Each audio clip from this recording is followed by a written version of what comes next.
At kilometre 101 on the Cairo road, for the first time ever, an Egyptian delegation arrived to negotiate directly with representatives of a country whose existence it did not even recognise. No one there would have believed that such a dialogue could continue, or that within 4 years, President Sadat would stand to address the Israeli parliament, at the heart of the country he had fought so hard to destroy. Missile shield torn open and 20,000 Egyptians captive in the desert, the Israelis now held the upper hand. Each side had lost territory to the other, but with the missile Egyptian triumph had been cut from under them. A whole army was now dependent on Israeli goodwill in order to survive. Troops had been sent to enforce it and to arrange the passage of supplies through Israeli checkpoints. It was a remarkable turnaround. This time, United Nations troops. Now the Israeli flag flew in Africa too. As the second ceasefire came into effect, the two armies watched each other warily across the canal from reversed position. Herman, losing 70 men. 8 hours before the ceasefire on the 22nd, their pennant was raised alongside the Israeli flag on the summit. The Israelis seized their chance, dashing forwards to the outskirts of Port Suez. By the 24th, they had cut the Suez to Cairo road at kilometre 101, and were only 60 miles from the Egyptian capital itself. The Battle of the Ceasefire transformed the situation. The Israeli drive had now trapped the Egyptian Third Army in Sinai, cutting all its supply lines. They now held a tremendous bargaining counter in the south. In the north, the elite Golani Brigade fought a bitter battle to recapture Mount. The delight of these soldiers was not shared by all Israelis. No, I don't agree, because the Egyptians think that they succeeded in this war. They think that if they placed some few hundreds of soldiers and tanks in our bank of the canal, then they think that this is a victory for them. And when the Arabs think that they have won or they have a big victory, this encourages them. And the next thing you'll know is that in a year or two, we'll have another war and more casualties. But within hours, the ceasefire broke down. The evident October ended minutes before the announcement of a ceasefire.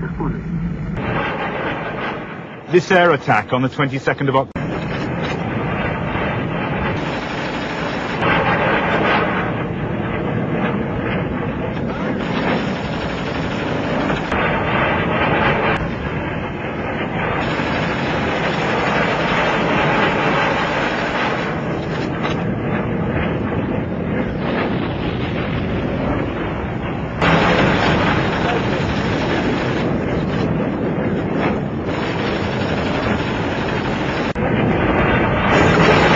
further north.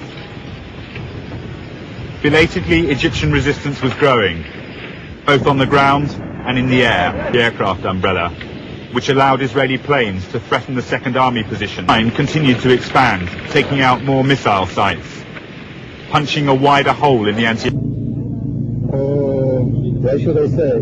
Yes or no? What's good for our relationship? Anyway, we're very happy. We are creating the necessary conditions to open our major offensive. The Israelis now had 2 bridges across the canal, and their presence on the west bank was growing stronger by the hour. They now tightened their grip on the towns and villages within an area of 1,200 square kilometers.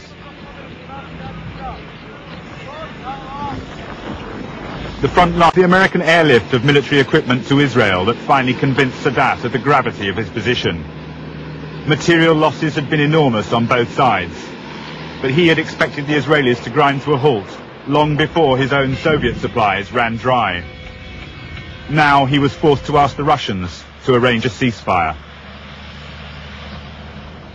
Moshe Dayan had been against the crossing from the start, but had refused to make a decision either way. He told Elazar that he must decide on military grounds alone. But when they met in Sinai on the 19th, both knew that they now had everything to play for. How is your task force doing on the other side of the canal? Oh, well, that's one of the, how do you say, 64,000 questions. How about the American equipment? Has any of that come into action yet? Point. He argued for the transfer of armour to the west, but Sadat dismissed the Israeli crossing as a mere television operation and secretly relieved Shazli of his command.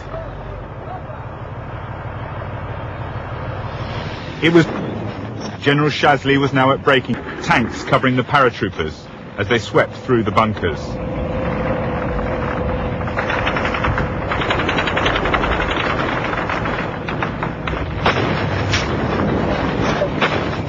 Attacks on the missile batteries now and began combining. They moved freely over the Sweetwater. The hardest battle had been on the eastern bank near Chinese Farm, as paratroopers, armour and artillery fought for 2 days to stop the Egyptians from closing the gap behind the task force.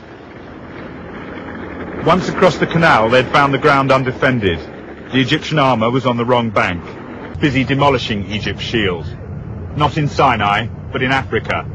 The Israelis had crossed the canal, and with no reserves to stop them, they were rampaging deep behind the Egyptian lines.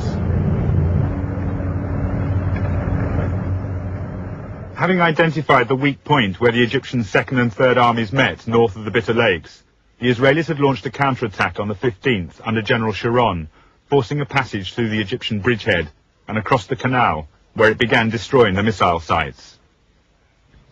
It had been a risky affair as they entered the assembly. They had given the Egyptian people a tremendous victory, restoring their national pride. In his address, President Sadat described the crossing of the canal as a miracle by any military standard, and went on to say the nation could feel safe and secure. It was now armed with a sword and a shield. But even as he spoke, a column of Israeli tanks, despite that resounding defeat, President Sadat's drive to address the Egyptian People's Assembly on the 16th was akin to a Roman triumphal march.